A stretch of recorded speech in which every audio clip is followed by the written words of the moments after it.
Alright, we're back, everybody, after turn 11, I think, with some more awesome Axis and Allies. I think we're done for tonight, but the game still goes on. And now for our fact. Stand by to ram. The German battleship Tirpitz, anchored at Trondheim, Norway in early 1942, was a dangerous threat to all North Atlantic convoys. But once the Tirpitz broke out on a raid, the British were sure they could block her return to Norway. The only other Atlantic coast harbor big enough to handle her was at Saint Nazaire. Destroy the Normandy dock at Saint Nazaire, and the Tirpitz would not dare venture into the Atlantic. So ran the argument in the high British naval councils, or circles. And they did. They did raid Saint Nazaire. But that's enough for the fact. So, Dad, thoughts on the game before I get into what happened in the round? I think it's going to be over in the next couple rounds, probably. Yeah. Let's see here. The Russian researcher, still nothing. At this point, the Russians have people everywhere. They're not even moving them. Just because, I don't know. There's just too many. Except for the ones that they need, of course. They built a couple guys there and a couple bombers. Mainly the bombers are what they needed. Built another aircraft carrier with some fighters for some air support. They got these two guys and these guys. They're coming up for wave 2 on one of these two cities. They got the bomber there. More transports and these guys going back to pick up more guys. I don't know what's gonna happen because I don't know if I have enough strength to take these with the Russians next turn, but the Russians did take Ottawa. The Japanese took it back though. They got a lot of guys there. No, did the Japanese ever get moved up for taking that? I don't think they did. Which means I owe you $3 more. Good call, good call. It's 3.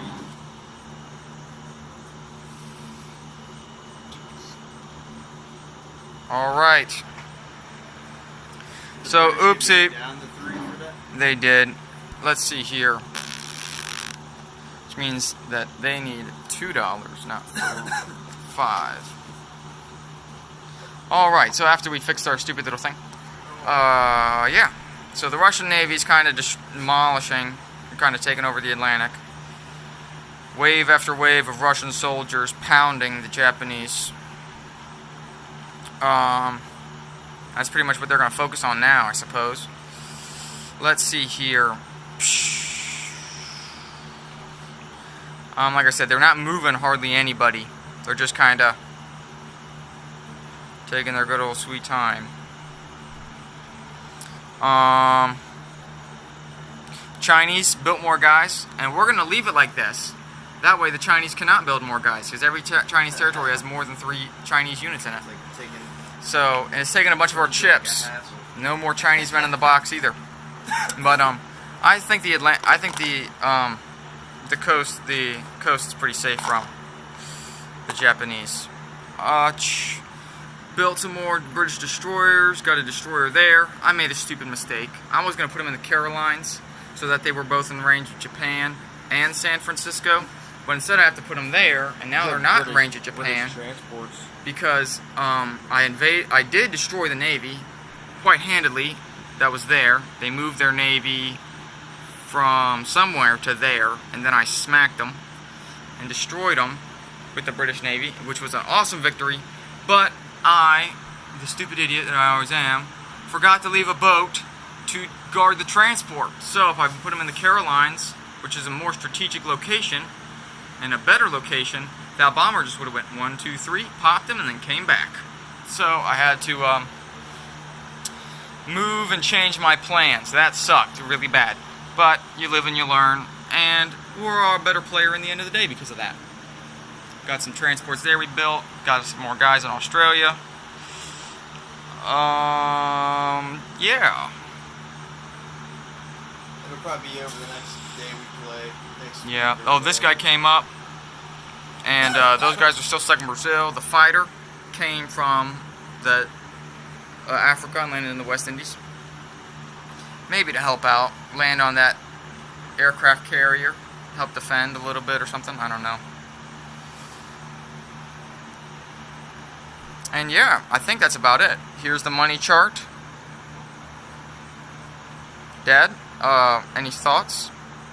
I'm just kind of tired. Yeah, we are kind of beat, but we did play, what, like 3 or 4 rounds today? Yeah. That's pretty good. Both these factories are still, they're not maxed out, but they have enough damage to where you can't build anything there. The British did do a bombing raid here, and out of 3 bombers, only 1 of them got through the AA gun. That's kind of unique. And yeah, so that's it. Recap of what happened today. The first round, the Russians took Berlin, and they attacked Paris but failed. Then the British came in, attacked Paris. Later they conquered Northwest Europe, or liberated it, should I say. The Russians got improved shipyards, and now they have this huge invasion, wave after wave, coming after the Japanese to try and secure that last victory city. I mean, the Russians have battleships, 2 of them, a destroyer, 3 cruisers, 2 aircraft carriers. One's fully loaded, one's half loaded. So, I mean, how often do you see that? You don't, hardly ever. But we're going to play it to the end. That's how we always do it. The British are trying their best in the Pacific to chain down the Japanese. And we've kept them from building stuff in Tokyo for a long time. But we just don't have any transports there. We're trying to remedy that. I thought about building a Russian factory, but honestly, I think the Russians, with their bombing support, is all that they need. They need to be focused here, because if we can have a force coming here to towards those cities and towards these 2, then at least one of them is bound to fall. It may take a couple of longer rounds, but at least we're not putting all our eggs in one basket. AA guns to like knock out 6 Russian bombers. Yeah. That would help. They have knocked down a few Russian bombers, They've but done all right. I mean, the Russians are attacking with like 6 bombers, 5 or 6 bombers every turn. Last time they missed them all. And so they pretty much wiped that factory. He could repair it totally, and the Russians would wipe it out in 1 turn. So that is our game of Axis and Allies Anniversary Edition so far, and the establishment of our new tradition, where every round we give you a historical fact. So at least it's not all brain deteriorating nonsense. You get some Axis and Allies, good content, and some learning. Anything to say before we sign off, Dad? Yeah, it's been fun. Alright. Till next time, turn 12, I think, guardsmen over and down. What's up, people? We're back with turn 12. Finally. A couple things. We ordered more chips, so we got more dice in return. And at the same time, got a historical board gaming cup. That's very cool. I love it. Got my Diet Coke in there. It looks like coffee kind of through the camera, but the bubbles kind of give it away. It is cool. Get coffee. But we got BFC over there, Big Fatty Chubs.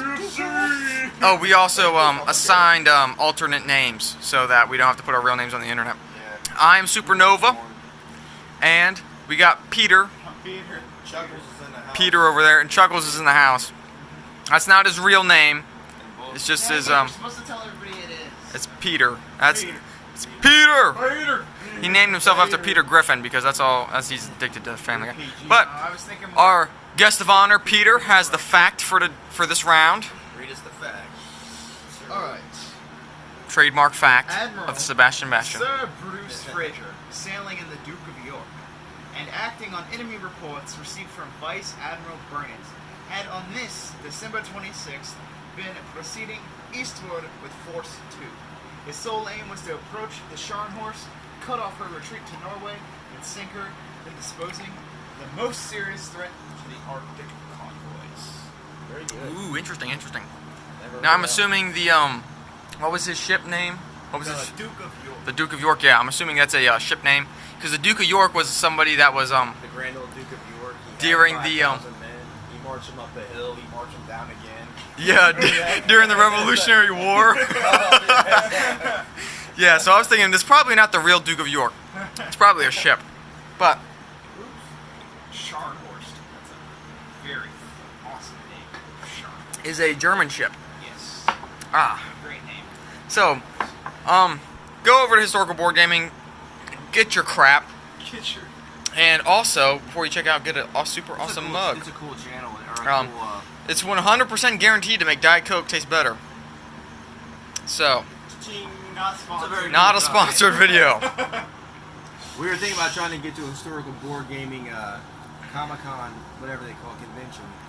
Oh, Take our skills board to the gaming road. convention, That'd be pretty cool. and show people how super awesome we are at this game. You guys ever? And if then you we guys go ever there. do that, What'll comment happen? below and tell us about What'll it. happen is we'll finally get our first game of 5-player Axis and Allies, and we'll get slaughtered. Yeah, we'll probably get smoked. We'll probably get slaughtered and go home crying with our tails between our legs.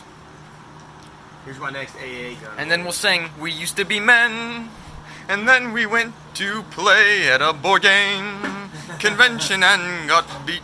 Oh well. But We were men. Don't sing too much. when we were men.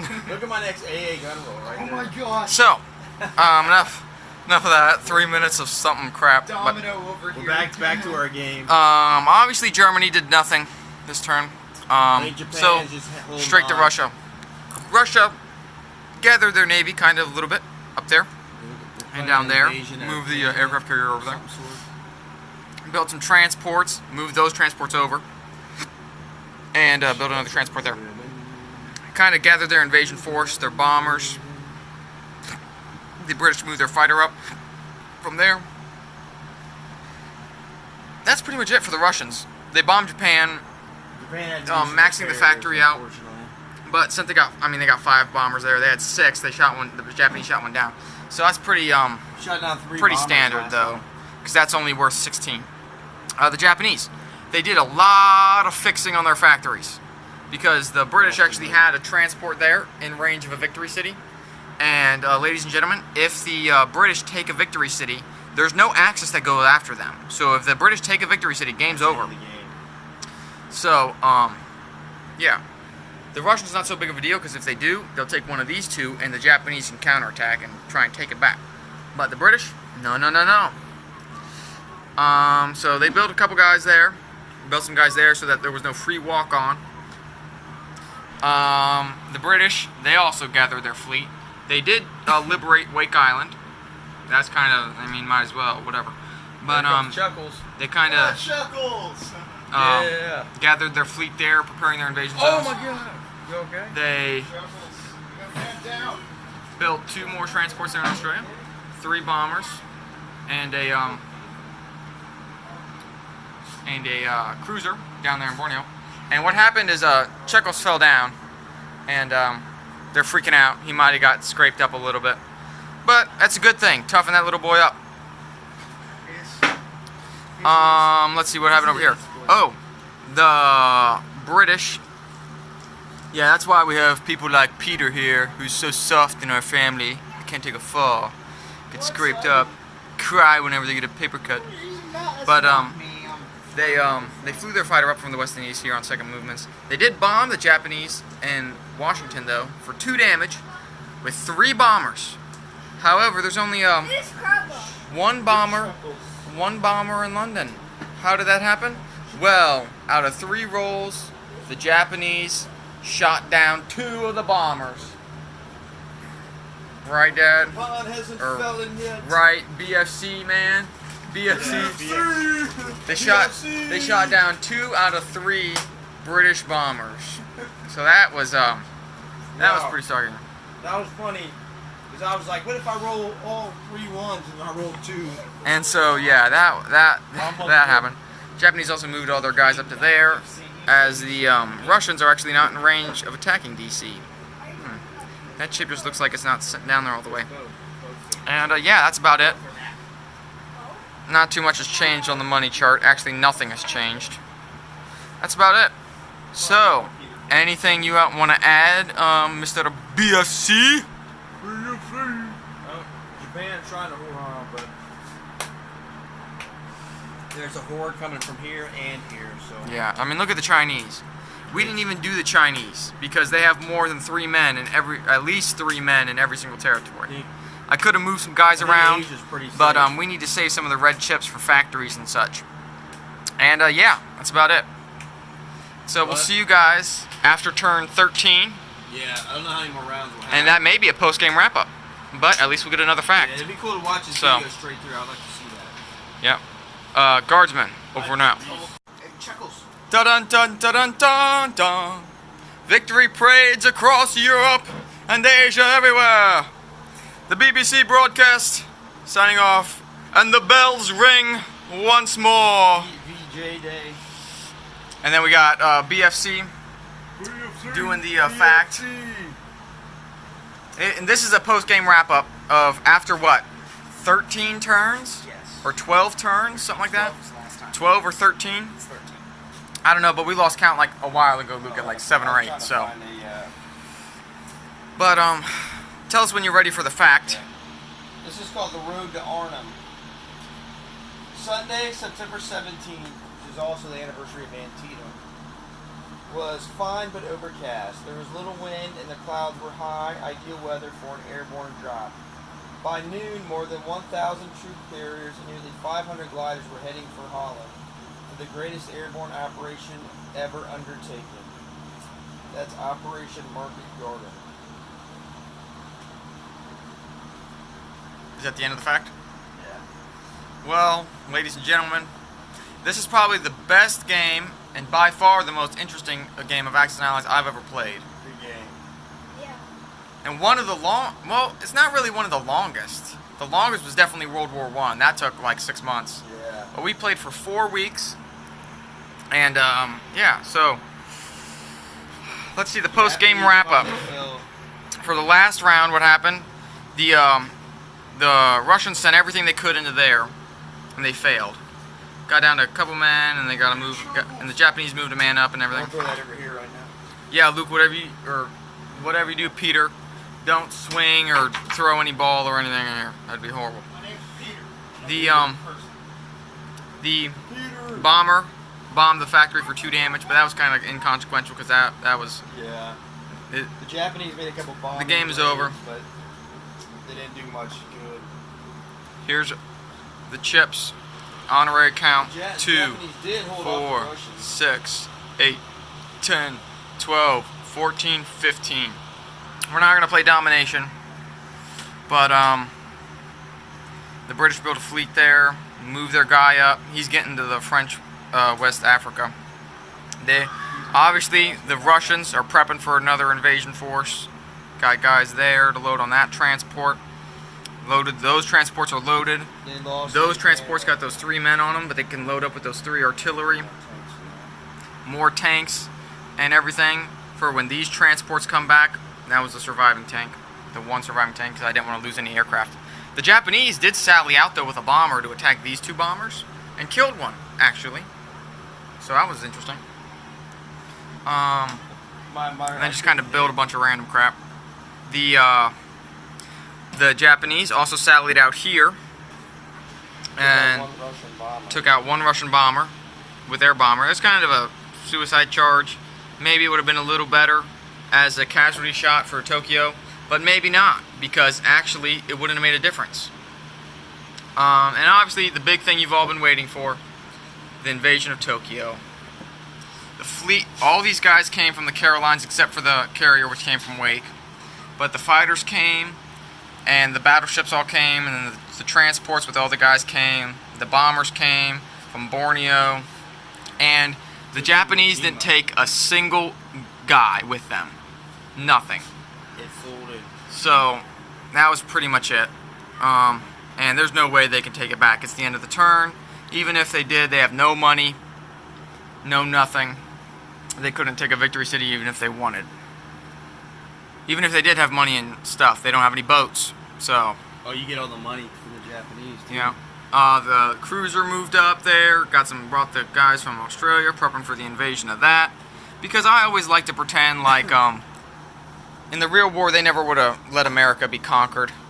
So I kind of always like to pretend that the rounds are going to go on, even though they're not. The Chinese, obviously, are stronger than ever before. Built some units down there, 2 tanks and a couple ships. Built a man and a transport down there for the inevitable invasion. Hawaii's pretty safe with 3 guys. The British reconquered America. Yeah, and the British and the Russians would liberate America in no time. Let's see here. They get, they go up. 8? 1, 2, 3, 4, 5, 6, 7, 8. So the British are making $60. 6, 7, 8. Wow. Here's the final board, everyone. Upside down. Good game. But yeah.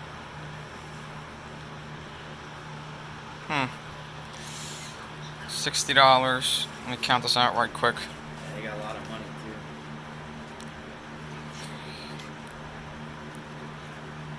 $6. Like I said, this is all ceremonial.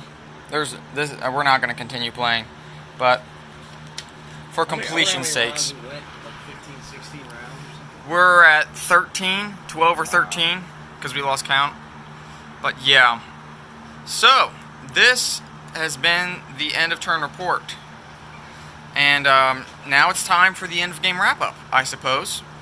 So, Dad, or BFC, sorry, still trying to get used to the new names. Thoughts on the game?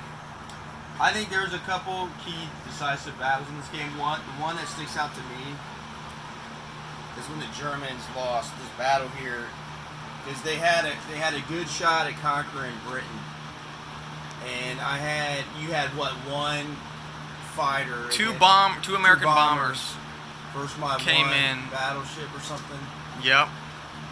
and I had a chance. And it ended up being both bombers missed, and then the battleship hit. Yeah. And then the next round, we went into the next round, 1v1. You hit my battleship, sunk it, and you have 1 bomber left, and I had a chance to take him out.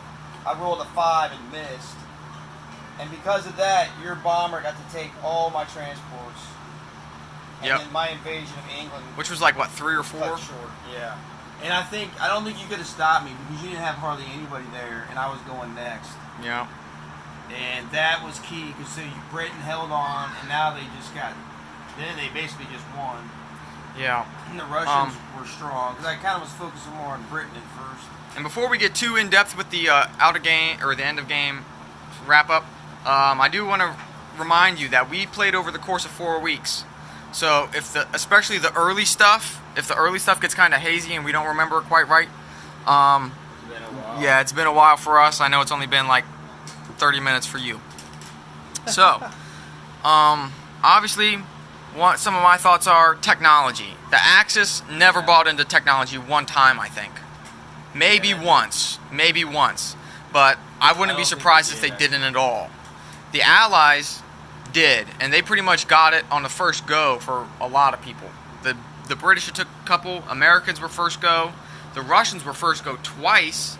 They did have a researcher left over that never broke through, but Yeah. they did still break through twice. That made the Russian Navy super strong. That made they're improved. Aircraft hurt. They got advanced artillery, which helped against the Germans a little bit, but it was a little too late for the Germans because they were already a little weak, so that didn't help so much. But it is a research, and it did help out a little bit. But this one helped out a lot, because as you see, the Russians definitely built a huge navy. I mean, how often do you see 2 battleships, Russian aircraft 2 carriers. Russian aircraft carriers fully loaded, 3, I mean, like they're invading Ottawa. You don't see that hardly ever. Yeah. I think this is the first time I've ever seen it, probably the last time. But they definitely suppressed the Japanese because of that. So, just imagine if the British or the Japanese had got that, you know? But, early game, the Americans focused a little too much on Germany, I think. That's why San Francisco fell. But their constant bombing with the British and the constant invading of Morocco definitely helped the Russians and the British against the Germans and the Italians, which I think was the ultimate reason that these fell. And also, Germany focused a lot on England, rather than Russia. That didn't help. But had it succeeded, which it very well could have without the American help. That would have definitely been a game changer. The first capital to fall was Rome. Then the next round, or maybe a round after that, was Berlin. Two rounds after that. But the US. after that, the Russians were making a ton of money. Obviously, Tokyo just fell to the British. So the British are super powerful here. They were building factories, pumping out tanks. Some of the key battles in the Pacific were Calcutta, the Battle of Calcutta with the Japanese. Had the Japanese won that, and that was the same round that they took San Francisco. That was devastating, a key round, because that led to the ultimate downfall of America. It took a few rounds, but they did it.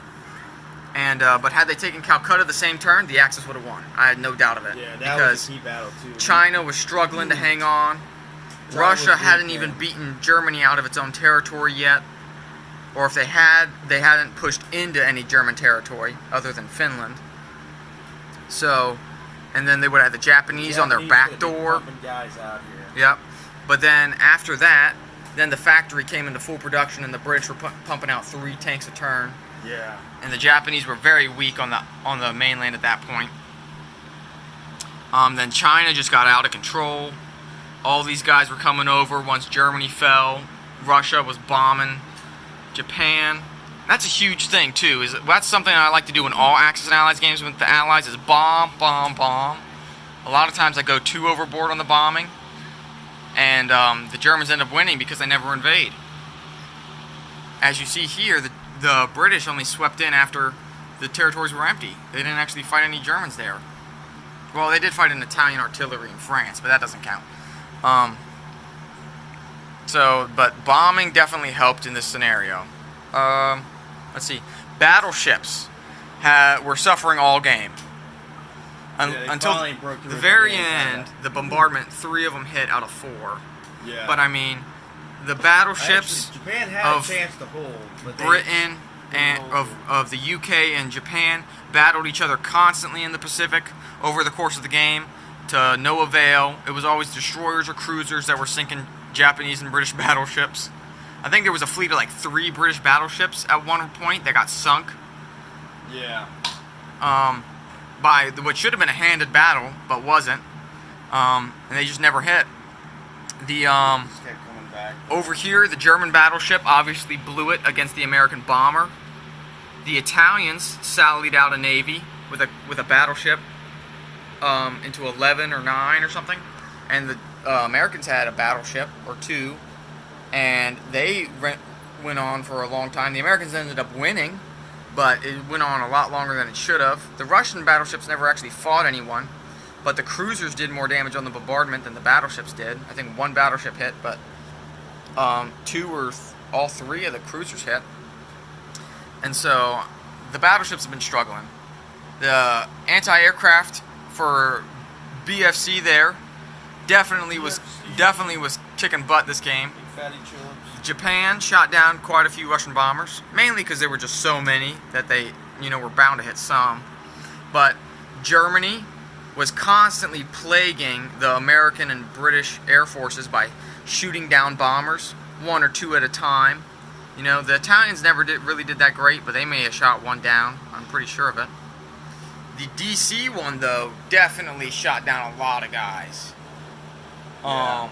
They were shooting down like 2 a turn. I know for at least 2 times in a row they shot down 2 bombers. And so definitely, and the defenders seemed to struggle a lot in this game too, for both sides, especially in the beginning. Whoever seemed to attack seemed to win. The defenders did win a couple times towards the mid-game, especially the islands here with the bombers, the lone American and British bombers. Yeah. But so the defenders got a little bit better towards the end of the game, but still, yeah. But what really killed, and I did do a lot of flying around with bombers because of long-range aircraft in the Pacific, flying around popping transports. But I just didn't put enough money, I think, and that led to San Francisco. Had I just had 1 battleship or 2 cruisers or something, that would have been totally avoidable. or even a couple land units, because that turn I had bought like 3 transports with the Americans, and they didn't even have the ability to fill up that many. So had I taken 1 transport and built a couple men instead on the west coast, it would have been different. But hindsight's always 20/20, and obviously the Japanese aren't producing any money, can't build anything, and it's only a matter of time before the Russians and the British liberate America. So this is definitely one of the most interesting games I've ever seen. Massive Russian air forces and navies. Yeah. Massive British navies over in the Pacific. North America completely conquered by the Japanese. Ottawa was invaded by the Germans before they gave up, and then was retaken by the Russians, and then Japan took it. But yeah, so I was just about to say something, but I don't remember what it is. What was it? We surrender these cities. China's gotten super strong, but that just kind of happens when the Japanese go away. And this has been kind of coming for a long time, but we like to play to the bitter end. We did that with Europe. When I was the Germans, I fought to the bitter end. When I was the Axis in Classic, we fought to the bitter end. Makes it more fun. We always fight to the very end when out-of-box rules. We don't surrender, even if it leads to like half days like this. Well, whatever, we kind of fool around with whatever. That's just how we like to do it. We like to complete our turns, take it slow, take our time, and enjoy it. We don't like rushing it. Russian, huh? We don't like rushing it. We don't like making inferences. We complete it to the end, and we have fun doing it. So, anything before we sign? Oh, there is one more thing, but yeah. So, I hope you enjoyed your journey with us on this super awesome, epic game of Axis and Allies Anniversary. We have another game coming up soon. Yep. What are we gonna do next? Fortress That America? I don't know. I thought we were gonna do Fortress America. We could do Fortress America. We could hit another Axis and Allies if you wanted. I like to do. We I could, think I like to do Fortress America. That goes pretty quick. We could do, yeah, Fortress America sounds good. But that'll be a couple weeks. Yeah. We got baseball cards. This will be uploaded this week. And then we're also going to have a bonus video coming up in just a few minutes. But, and also, before the end of the year, we may try and hit a global game. Just kind of, maybe not a game, but we're just going to get a board from Home Depot, set it up on the pool table, and try and maybe play a couple rounds. Teach BFC over there the rules. And so, because we're both been kind of like pumped up. Every waking thought we've had has been about Axis and Allies lately because of this super awesome game that we've had here. It is fun. Well, this is Supernova and BFC, our game Signing off. Good game. of Axis and Allies. Oh, sorry. Of Axis and Allies Anniversary Edition. This is the Guardsman. Over and out.